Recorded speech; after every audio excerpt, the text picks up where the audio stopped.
Nuwun, sedulur semua dimanapun panjenengan berada, semoga panjenengan selalu diberikan kesehatan, rezeki yang berlimpah, keselamatan, dijauhkan dari mara bahaya dan bencana, dan semoga semua makhluk berbahagia.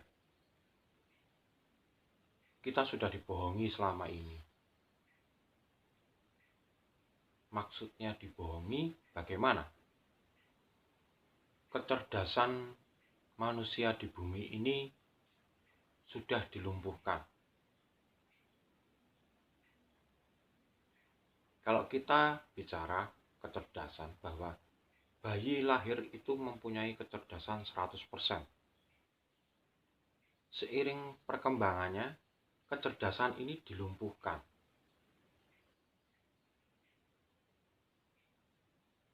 Dengan cara apa? Nanti saya jabarkan.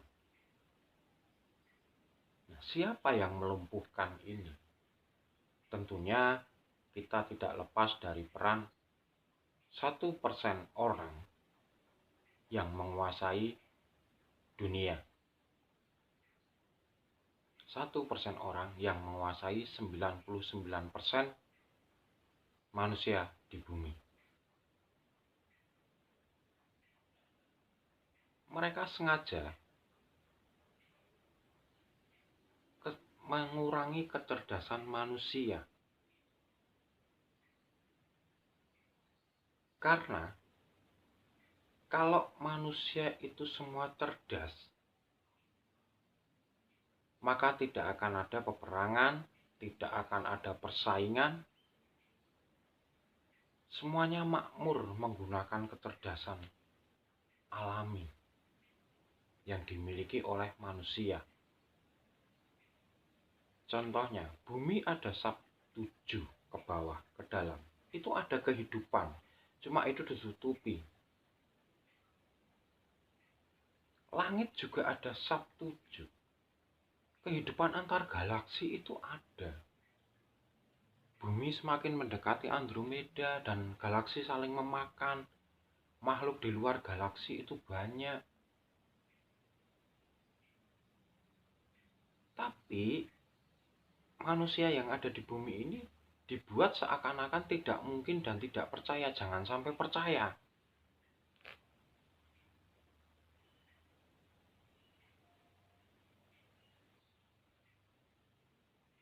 Kenapa? Karena kehidupan ini adalah sub-7. Jadi semakin ke atas semakin cerdas, semakin ke atas semakin cerdas. Jadi dimensi di bumi ini akan dibuat ya seperti ini terus. Sehingga 1% orang itu yang bisa menguasai hubungan antar dimensi, mereka bisa mengatur manusia di bumi. Contohnya, sekarang kita itu apa-apa sudah diatur. Apa-apa sudah dideteksi. Kita contohkan kehidupan Anunnaki. Itu bahwa ada alien yang diturunkan ke bumi untuk memberikan ilmu pengetahuan. Karena kehidupan di atasnya itu sudah lebih modern. Teknologi yang kita pakai sekarang ini jauh.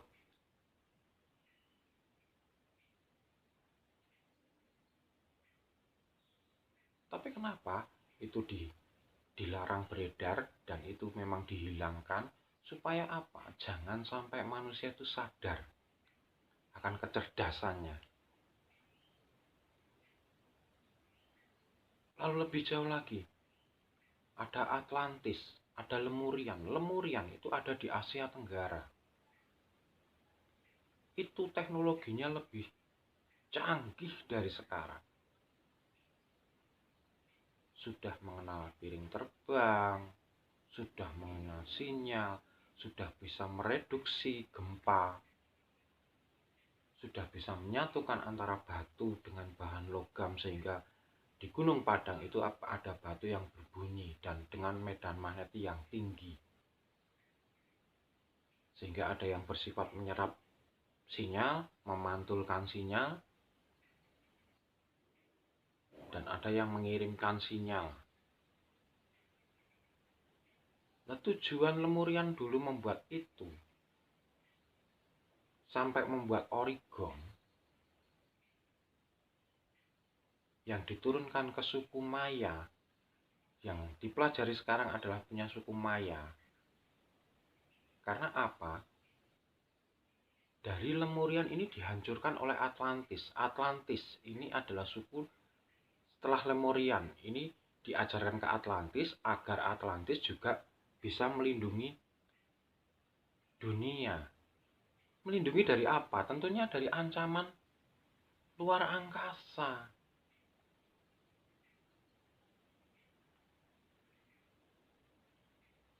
Nah, tapi Atlantis ini terkesan balelo.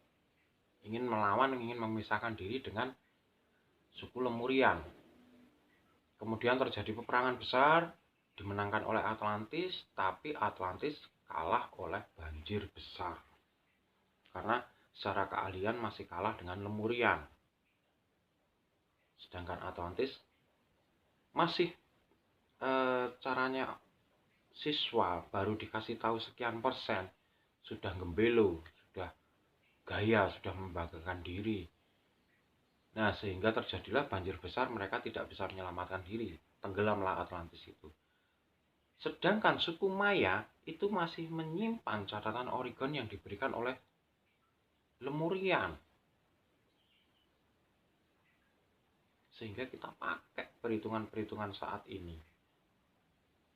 Untuk misalnya daerah A itu cocok untuk bercocok tanam, daerah B cocok untuk kolam ikan, menanamnya sekian, perhitungannya jelas terperinci. Itu ada di suku Maya. Sedangkan suku Maya itu dia ngajari suku Lemurian. Nah, ini semua dihancurkan sejak ribuan tahun yang lalu. Dihancurkan supaya anak cucunya jangan sampai tahu. Kalau tahu berbahaya. Berbahayanya apa? Tidak akan bisa dikontrol. Karena semua punya kecerdasan masing-masing. Sehingga tidak bisa disatukan ketika menghadapi makhluk dari luar angkasa.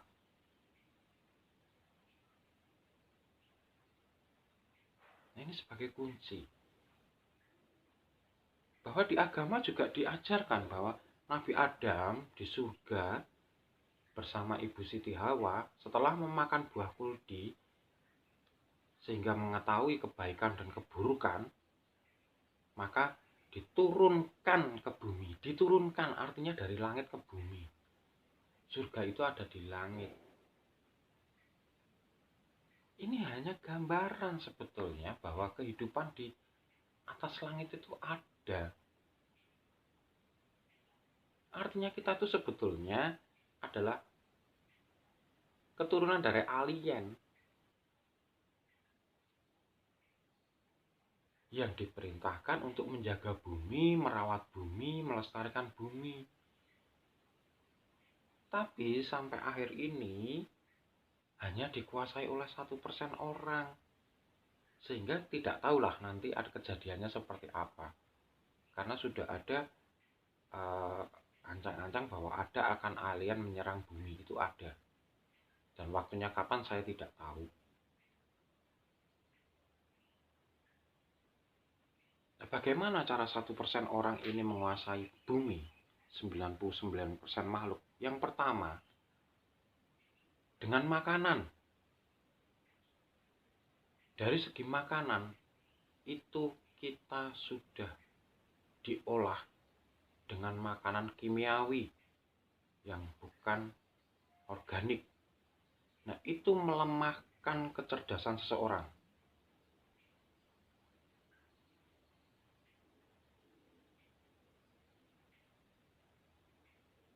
Yang kedua, dengan memberikan ilmu-ilmu pengetahuan yang tidak berguna kepada manusia diberikan sebanyak-banyaknya agar kecerdasan itu semakin tertimbun. Contohnya, di SD, berapa mata pelajaran harus dikuasai semua oleh satu anak? Ditimbunkan semua. Apakah berguna nanti di kehidupannya? Belum tentu. Tapi semua diberikan. SMP tambahi lagi, SMA tambah lagi, kuliah S1 S2 ditambahi lagi. Tapi yang dibahas tentang penemuan,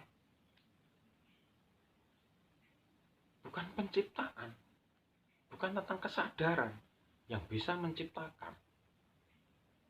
Tapi penemuan pendahulu dibahas, penemuan pendahulu dibahas. Artinya dulu itu sudah ada. Tinggal menunggu waktu ditemukan saja.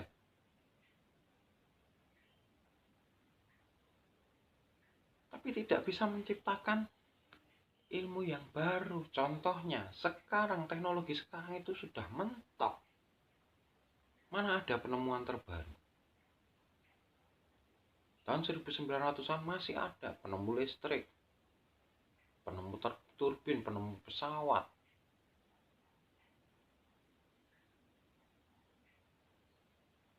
Penemu bola lampu. Sekarang tidak ada, cuma tinggal pengembangan saja dari penemuan tadi. Contohnya HP. HP ini pengembangan dari gelombang elektromagnetik yang mengirimkan sinyal, sehingga sinyal itu dirubah menjadi gambar dan bisa terkoneksi antara satu dengan yang lain.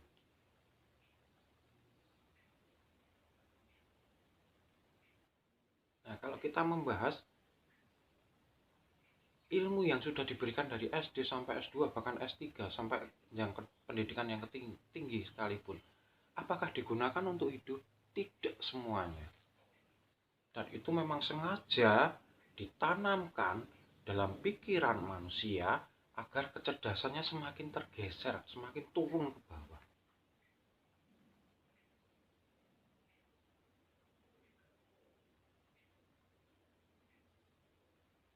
Yang ketiga dengan apa? Aturan dan kepercayaan. Sudah, kalau manusia diberikan aturan dan kepercayaan, percayalah semacam ini. Sudah, tidak ada pertanyaan. Tidak ada pertanyaan lagi, karena sudah ditanamkan bahwa harus percaya, ya sudah. Mau ada pengembangan bagaimana? Meningkatkan kecerdasan bagaimana? Tidak. Betul, kita pintar dalam satu bidang, 2 bidang, 3 bidang, tapi tidak cerdas. Beda kan? Kalau pintar, ini bisa menyelesaikan permasalahan-permasalahan yang bisa dilihat dengan fisik. Konotasinya panca indera.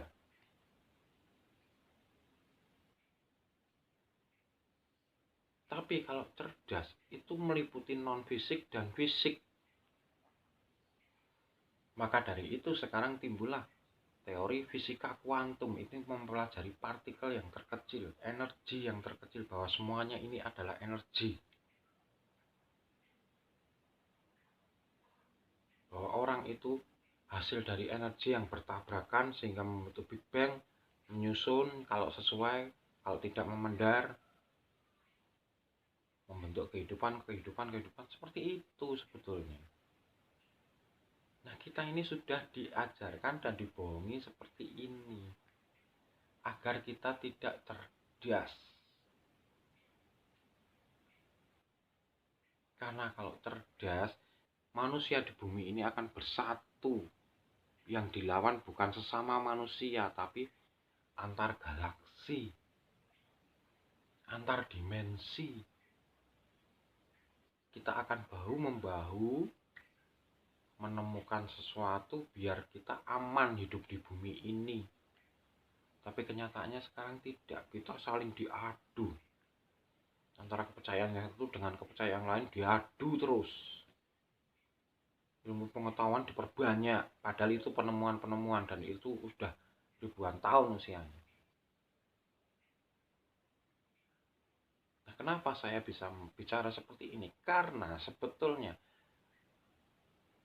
ada manuskrip-manuskrip lempengan-lempengan dari lontar maupun semua dari batu itu sudah dibawa oleh pihak yang 1% ini tadi dan dipelajari oleh mereka.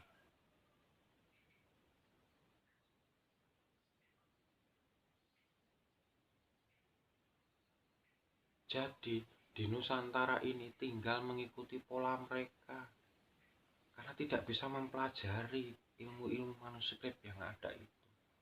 Kalau ada pun seseorang yang bisa mempelajari tentang itu nggak ilmiah, itu nggak bisa dibuktikan. Padahal penemuan itu sebelumnya bukan ilmiah, sebelum ada penemuan. Tapi ketika sudah ditemukan dan dicantumkan di situ perumusannya, jelas skemanya, baru menjadi ilmiah. Jadi kalau sekarang sebelum apa-apa kita tentang dengan ilmiah bisa dibuktikan, bagaimana bisa menjadi penemuan terbaru? Ini yang membuat kecerdasan kita turun. Nah, kenapa makanan, terus pola pikir ini yang kita tanamkan, ilmu-ilmu yang tidak berguna, tidak semuanya berguna ditanamkan, bisa mengurangi kecerdasan? Pernah saya ulas bahwa di dalam otak manusia, kanan dan kiri, tengah ini ada kelenjar kecil sebesar biji kacang, namanya kelenjar pineal. Itulah kecerdasan manusia. Kalau orang Jawa bilang itu portal menuju dimensi lain. Nah, ini akan tertutup oleh makanan-makanan yang bersifat ada bahan pengawet, bersifat hewani, atau yang mempunyai nyawa. Kebanyakan micin akan menutupi ini. Fungsi kelenjar pinealnya jadi berkurang. Contohnya, ketika seseorang membunuh binatang, binatang ini punya nyawa dan roh. Nyawa dan roh ini energi. Dan tentunya diingat bahwa energi itu tidak bisa dimusnahkan, tapi hanya bisa dipindahkan. Bagaimana panjenengan bayangkan pemendarnya energi ini, jiwa ini larinya kemana? Lalu roh yang ada di setiap daging, di setiap darah hewan itu panjenengan makan. Yang terjadi apa dalam roh hewan dengan roh panjenengan? Penyatuan bisa jadi. Makanya sekarang banyak orang atau manusia, maaf, berkelakuan seperti hewan. Bagaimana bayangkan ketegaan orang membunuh hewan? Nah, kalau orang-orang tua dahulu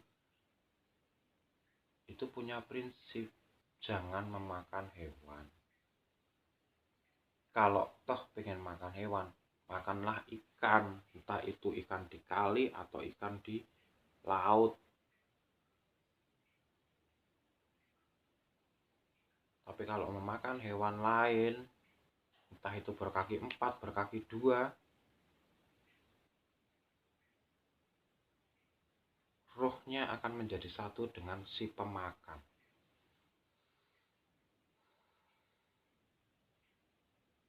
Ini siklus hidup.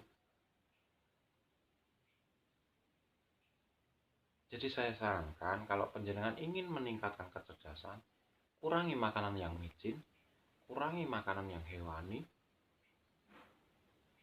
lebih bagus untuk yang nabati. Seandainya pengen lauk juga, mentok-mentoknya ikan,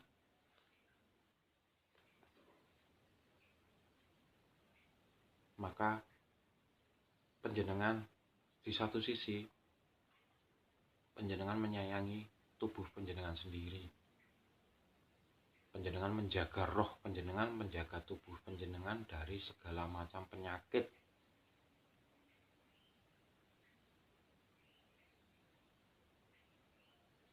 Juga akan membuka kelenjar pineal panjenengan kembali, kecerdasan panjenengan kembali. Ingat, bahwa alam dan panjenengan itu sama, jagat ageng dan jagat alit, punya kecerdasan yang luar biasa. Jadi jangan mau kita dibohongi terus dengan ilmu-ilmu yang tidak berguna bagi kehidupan kita. Ilmu yang berguna seperti apa? Sesuai dengan tugas kita manusia di bumi yang dikirimkan oleh Tuhan, diturunkan ke bumi, yaitu satu, menebarkan kasih sayang, yang kedua, berbagi dengan sesama, yang ketiga, menciptakan penemuan untuk kebersamaan, bukan untuk pribadi. Kalau panjenengan mempunyai 3 sifat ini, satu, punya jiwa welas asih, yang kedua, suka berbagi terhadap sesama, yang ketiga, syukur-syukur menemukan suatu hal yang bisa untuk kemaslahatan bersama, itu artinya panjenengan sudah menyatu dengan Tuhan panjenengan.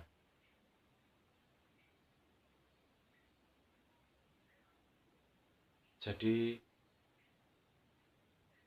semoga bermanfaat, karena memang kita sudah saatnya kita bangun, kita bangkitkan kecerdasan kita untuk kehidupan yang mendatang yang lebih baik. Kita tinggalkan yang sudah-sudah. Jangan sampai generasi anak cucu kita ini akan merasa menjadi seperti kita terus, mentok di situ. Merasa pandai, pintar, tapi tidak cerdas. Demikian dari saya. Kalau ada salah kata, saya mohon maaf yang sebesar-besarnya.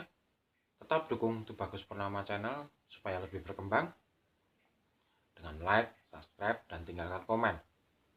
Akhir kata, saya Tubagus Purnama mengucapkan Rahayu.